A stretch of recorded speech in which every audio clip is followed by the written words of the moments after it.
অংশ নিয়েছিলেন নামাজের জানাজায়, জানাজার নামাজে। তার মধ্যে ছিলেন খালেদা জিয়ার স্বামী প্রয়াত রাষ্ট্রপতি জিয়াউর রহমানের যে জানাজা অনুষ্ঠিত হয়েছিল মানিক এভিনিউতে। মানিক এভিনিউর তখন একদম পশ্চিম পাশে, তখন মানিক এভিনিউ রাস্তার এখন যে মাঝখানে ডিভাইডারটি দেখা যায়, এই ডিভাইডারটি ছিল না। ফলে পুরো রাস্তার একদম পশ্চিম থেকে, অর্থাৎ আড়ং থেকে শুরু করে খামারবাড়ি ফার্মগেট পর্যন্ত লোকে লোকারণ্য ছিল। ধারণা করা হচ্ছে আহ, বাংলাদেশের মুক্তিযুদ্ধের অন্যতম সেক্টর কমান্ডার, বিএনপির প্রতিষ্ঠাতা, বাংলাদেশের সাবেক রাষ্ট্রপতি, বিএনপি চেয়ারপারসন বেগম খালেদা জিয়ার প্রয়াত স্বামী জিয়াউর রহমানের যে নামাজে জানাজা অনুষ্ঠিত হয়েছিল, সেই জানাজার যে লোক সমাগম ছিল, সেই লোক সমাগম আজকে খালেদা জিয়ার এই জানাজায় ছাড়িয়ে যাবে। এবং মাইকে থেকে কিন্তু বা এখানে বেশ কয়েকটি এলইডি স্ক্রিন লাগানো হয়েছে। সেখানে খালেদা জিয়ার যে অবিস্মরণীয় বক্তব্যগুলো, দেশমাতৃকার প্রতি তার যে ভালোবাসা, বাংলাদেশের স্বাধীনতা সার্বভৌমত্বের প্রতি তার যে একক অকুণ্ঠ সমর্থন, সেই সমর্থন, সেই বক্তব্যগুলো কিন্তু এখানে চালানো হচ্ছে। আমি একটু তার বক্তব্য আপনাদের শুনিয়ে আসি। আর মাঠের যে মানুষের ছবি, সেই মানুষের ছবি আপনারা দেখুন। খালেদা জিয়ার বক্তব্য শোনানোর পরই আমরা আবার আপনাদের কাছে ফেরত আসবো।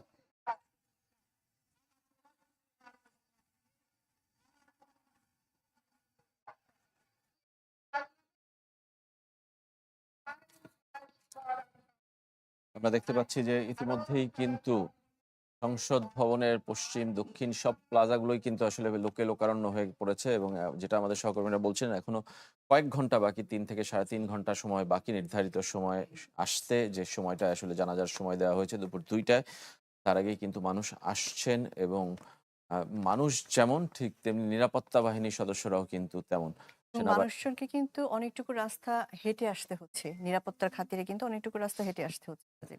এবং অনেকগুলো জায়গাতেই আসলে নিরাপত্তা বাহিনীর সদস্যরা ব্যারিকেড দিয়েছে। আমরা শুনছিলাম যে 25 প্লাটুন বিজিবি মোতায়েন করা হয়েছে পুরো রাজধানীতে এই জানাজা সফলভাবে এবং নিরাপদে সম্পন্ন করার জন্য। এবং এছাড়া ১০,০০০ পুলিশ সদস্যও কিন্তু মোতায়েন থাকছে। পাশাপাশি সেনাবাহিনী তো থাকছেই। এবং উপরের চিত্রটা যদি দেখেন একদম পুরো সামনে থেকে, যে আসলে মানুষ এবং মানুষ, এবং আমার ধারণা যে এই রাস্তা পুরোটাই কিন্তু আসলে লোকে লোকারণ্য হয়ে যাবে ওই সময়টায়। রাস্তা এবং মূল মাঠ, যেটা পশ্চিম পাশে জানাজার জন্য যে কালো কাপড় দিয়ে চারদিকে আটকে রাখা হয়েছে, সেই জায়গা থেকে একটু খালি রেখে পিছনের পুরো অংশটা।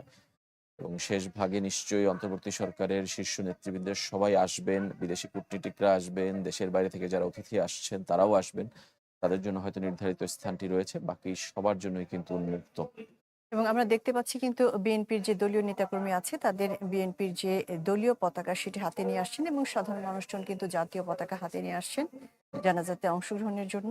এবং সেটাই বলছিলাম যে খালেদা জিয়া কিন্তু শুধু যে বিএনপির চেয়ারপারসন তিনি মারা গেলেন, 3 বারের প্রধানমন্ত্রী মারা গেলেন, তেমন নয়। তার নীতি, নৈতিকতা কিংবা আদর্শ কিছু মানুষের মধ্যে, সাধারণ মানুষের মধ্যেও আসলে ছড়িয়ে পড়েছে। তাদেরকে আসলে উদ্দীপ্ত করেছে আজকের এই জানাজায় শেষ বিদায়ে অংশ নেয়ার জন্য এবং ইতিহাসের সাক্ষী হওয়ার জন্য।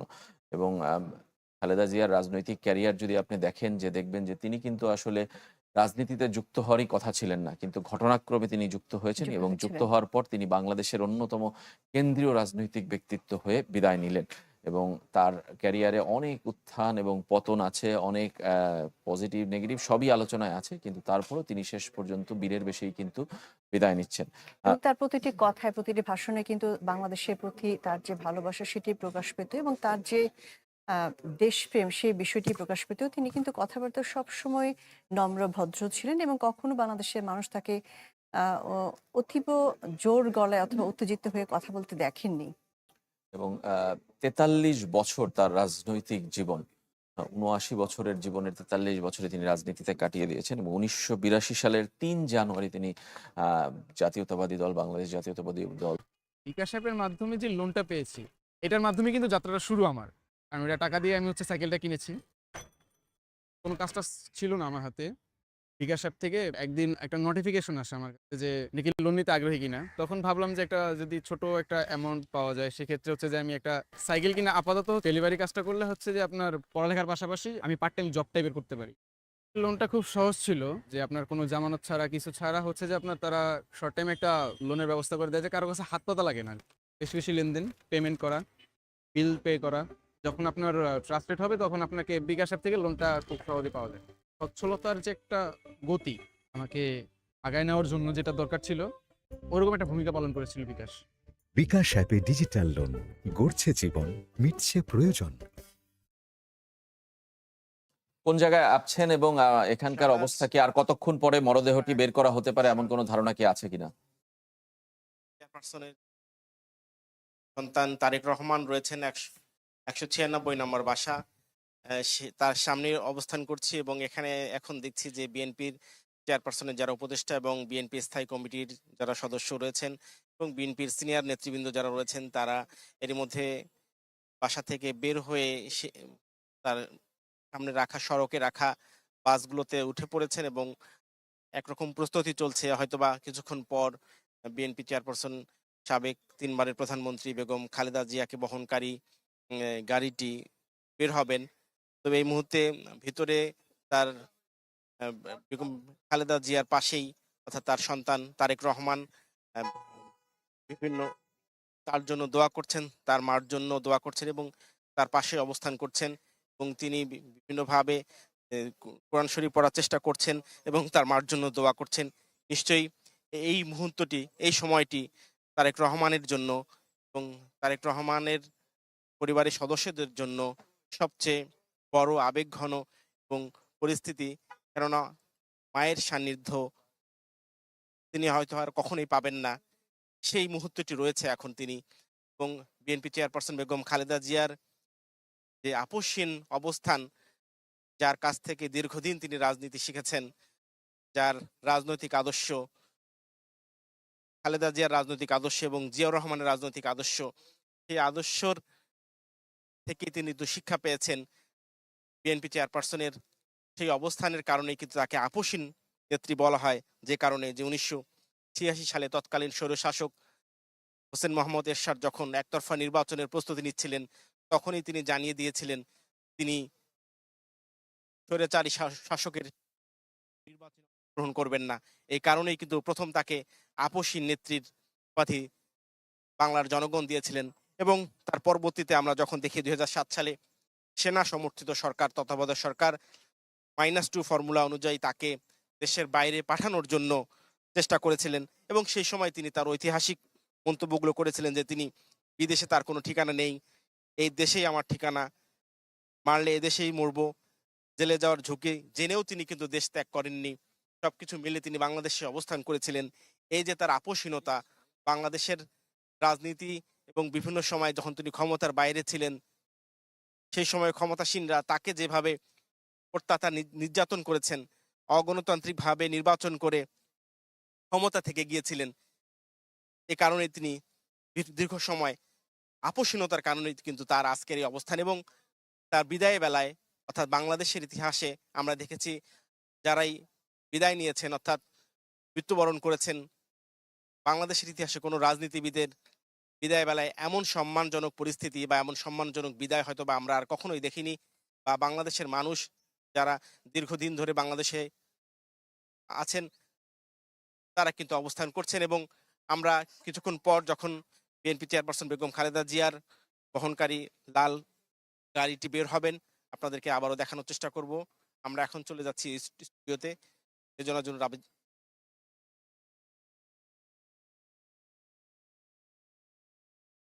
থেকে কিন্তু আসলে আমাদের সহকর্মীরা জানাচ্ছিলেন এবং দেখাচ্ছিলেন যে আসলে রাজধানীর চিত্রটা আসলে কি।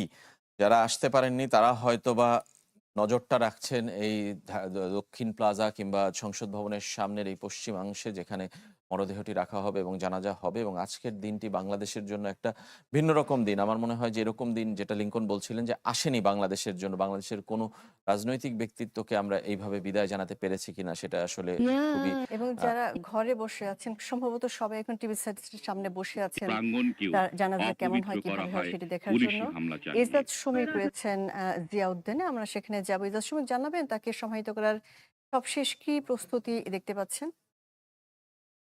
আমার সামনের যে চিত্রটি দেখতে পাচ্ছেন, এটি জিয়া উদ্যানের যে প্রবেশ মুখটি, এবং এই প্রবেশ মুখের একটু আগালেই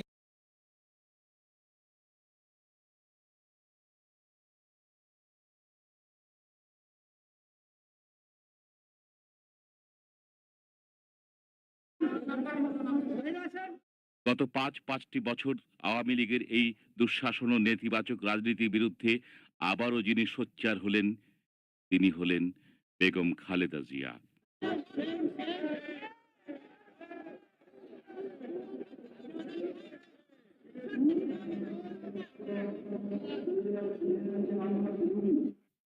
প্রথমে তিনি সংসদে এই নির্যাতনের বিরুদ্ধে সোচ্চার হতে চাইলেন, কিন্তু কথা বলতে না দেয় বেরিয়ে এলেন রাজপথে।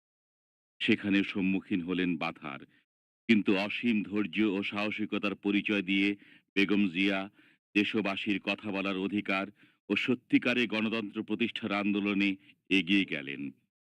গঠন করলেন 4 দলীয় ঐক্যজোট।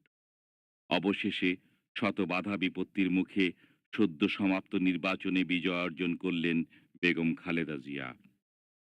তৃতীয়বারের মতো প্রধানমন্ত্রী হয়ে সৃষ্টি করলেন ইতিহাস।